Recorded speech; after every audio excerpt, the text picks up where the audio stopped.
In Allama Iqbal's The Reconstruction of Religious Thought in Islam, we read this. The facts of religious experience are facts among other facts of human experience, and in the capacity of yielding knowledge by interpretation, one fact is as good as another.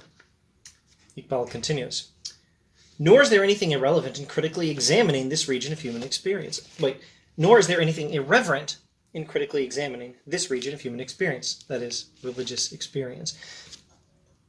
Knowledge comes by experience plus interpretation of experience, and that interpretation should be critical. Critically examine experience in order to figure out what it actually is telling us about reality, or what we can actually learn about reality from it. And you must critically examine sensory experience, and that's what science is, and critically examine religious experience, and there's nothing wrong with that. There's nothing irreligious about that. In fact, Iqbal continues, the Prophet of Islam was the first critical observer of psychic phenomena. Then he recounts an anecdote to that effect. He mentions a character named Professor MacDonald. I think it's Duncan Black MacDonald, D.B. MacDonald, who was this, I want to say 1800s, late 1800s, early 1900s scholar that, frankly, I've never studied myself. Duncan MacDonald thought that this idea was odd. He thought that there was something amusing about one prophet critiquing another person's prophet. But Iqbal explains that there's a distinction between... Well, let me just read the sentence.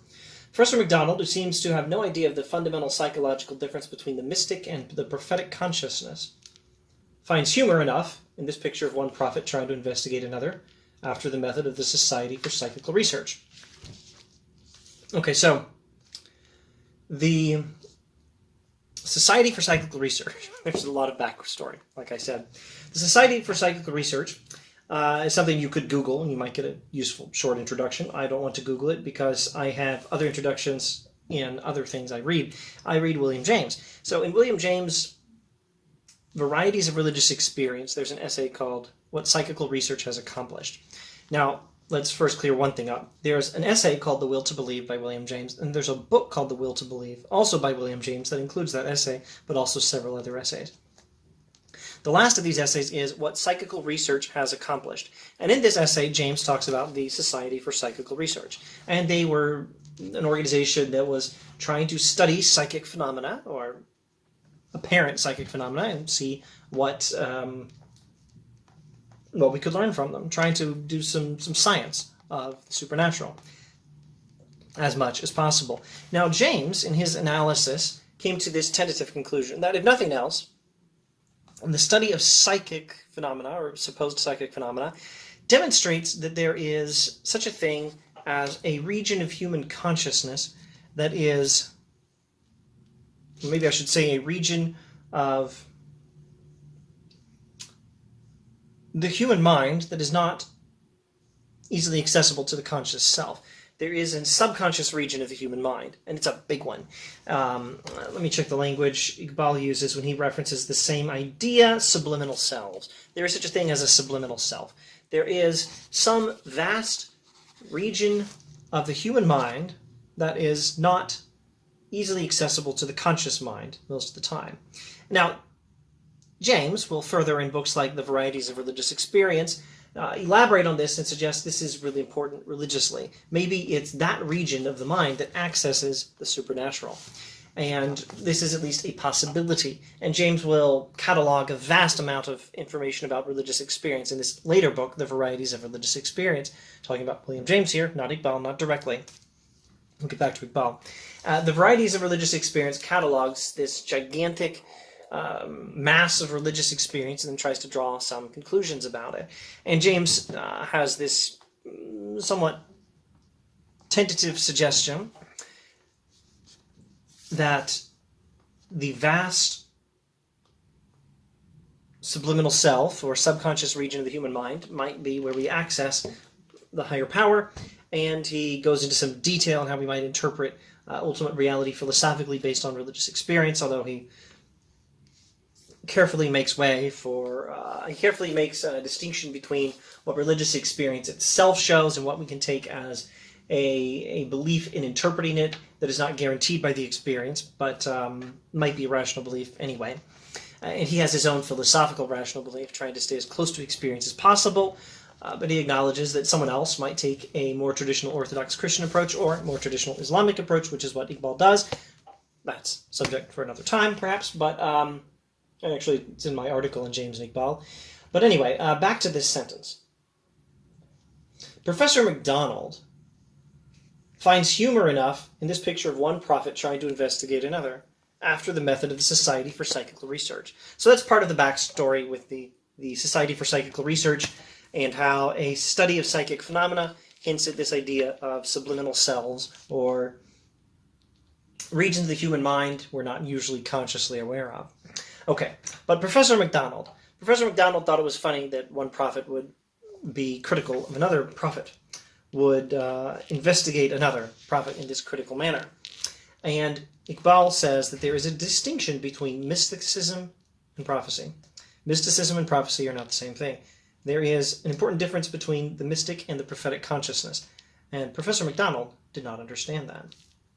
In fact, a better appreciation of the spirit of the Quran, says Iqbal, would have led the professor to see something remarkably suggestive in the prophet's observation of this particular psychic individual that he investigated. So, I'm sorry, I should just read more of that sentence. A better appreciation of the spirit of the Quran, which, as I will show in a subsequent lecture, initiated the cultural movement terminating in the birth of the modern empirical attitude, would have led the professor to see something remarkably suggestive in the prophet's observation of that particular psychic individual. Okay, so Iqbal thinks empiricism comes from the Quran. The empirical attitude towards the world comes from the Quran. The idea that we learn from experience, which we should critically reflect on. Knowledge comes from experience plus interpretation. Interpretation has to be critical. We have to test our theories. This comes from the Quran. Modern science itself gets its origins from this Quranic idea of empiricism. And had Professor MacDonald understood this, he would have seen something different. He wouldn't have found irony and humor in this idea of one prophet critically examining another prophet's revelations as he thought it. But one, maybe would have understood there's a distinction between prophecy and mysticism. And two, he would have understood this is what prophecy leads us to. This is what the Quran actually teaches. Islam teaches empiricism, critical evaluation of experience. At least Islam properly understood. Now here's another reference. However, the first Muslim to see the meaning and value of the Prophet's attitude was Ibn Khaldun, who approached the content of mystic consciousness in a more critical spirit and very nearly reached the modern hypothesis of subliminal selves. So there's that idea William James comes up with, subliminal selves, a region of the human mind not fully accessible to consciousness, but a region which perhaps sometimes we can access in certain religious experiences, and a region which itself may access the divine. And here, as in many other places, Iqbal sees these modern methods of investigation as having been inspired by older forms of Islam and ultimately by the Quran. And here specifically it's Ibn Khaldun, that's Khaldun, pardon me if my pronunciation's poor, Ibn Khaldun, who approached the content of mystic consciousness in a more critical spirit, but spirit perfectly consistent with Islam. He had critically examined mystical experience and found a hypothesis very similar to this modern William Jamesy hypothesis. As Professor MacDonald says, now Iqbal quotes MacDonald, Ibn Khaldun had some most interesting psychological ideas, would probably have been in close sympathy with Mr. William James' varieties of religious experience. And now Iqbal says, modern psychology has only recently begun to realize the importance of a careful study of the contents of mystic consciousness.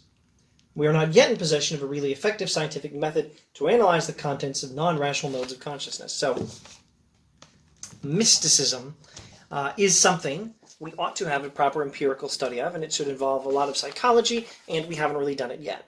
Iqbal is in favor of the sort of work William James is trying to do, but we've barely begun to do that work. And so he says he can't summarize what we learn from a study of mystical experiences. He can't summarize it properly, but he can give a few pointers. He says, now, all that I can do is to offer a few general observations only on the main characteristics of mystic experience. And first, he notes the immediacy of mystical experience, meaning it's not mediated, it's direct. What we perceive in mystical experience, we're perceiving directly. And here's another sentence, which calls us back to that earlier sentence about the facts of religious experience being facts like other facts of human experience. Iqbal says, as regions of normal experience are subject to interpretation of sense data for our knowledge of the external world, so the region of mystic experience is subject to interpretation for our knowledge of God. So, what does science do? We study the data we get from sensory experience, and we interpret them. That is very briefly defined what science is. It's not a complete definition of science by any means, but that's the general idea of science. To find the right way of critically examining the data we get from sensory experience in order to get the best interpretation of that experience. And that's what science is. And you can do the same thing with religion. The region of mystic experience is subject to interpretation for a knowledge of God, just as the region of experience that is sensory experience. The region of the world accessed through sensory experience is known by interpreting that sensory experience. The next point. The second point is the unanalyzable wholeness of mystic experience. So, looking around this room, I see all these different objects. I see the books with the red spines. There's some green books over there, some blue. There's a yellow one. Here's a red highlighter, and here's a teacup. And I see these different things in the world. I see different parts. But in mystical experience, what we see is the whole of reality. We see it directly, not indirectly, and we see the whole. And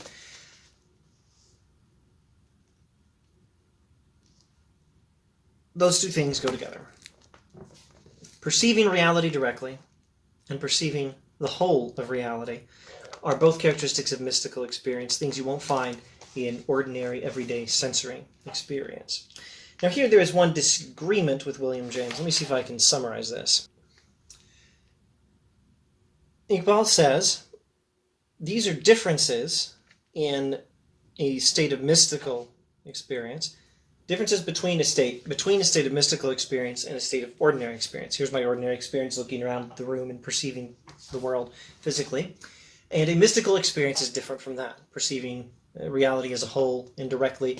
A difference like this is real, but it doesn't mean that ordinary rational consciousness is separate, or let's say separate, is separate from mystical consciousness.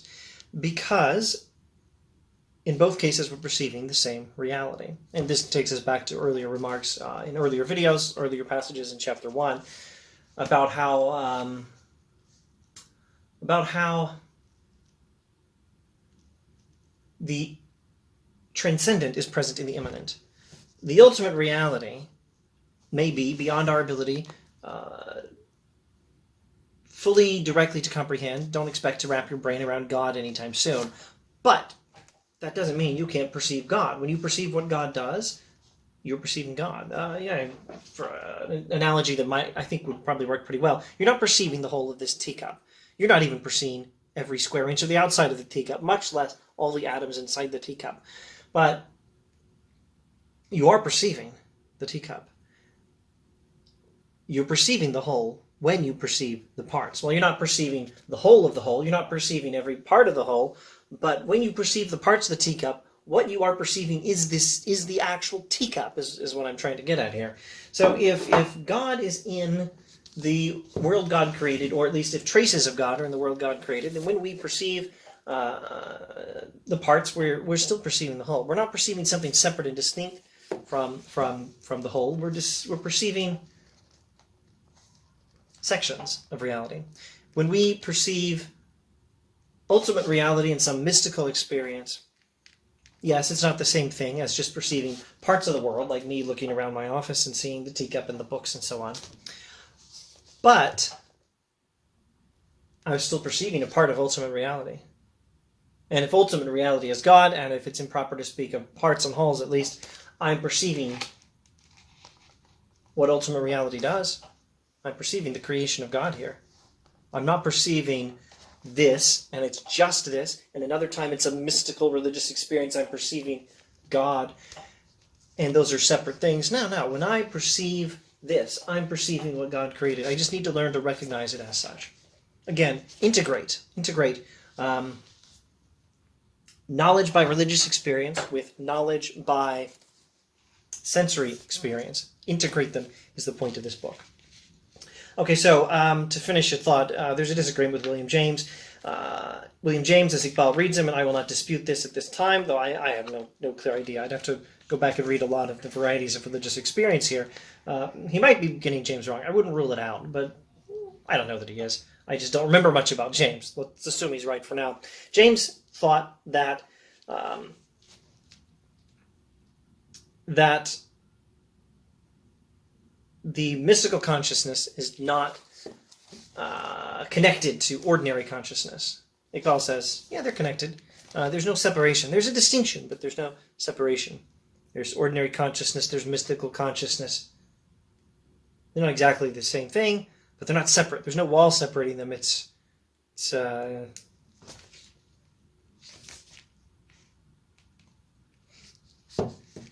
a continuity between them. And actually, now that I think of it, I think probably James agrees, actually. I think there's a very good chance Iqbal got James wrong at this point, but I don't care.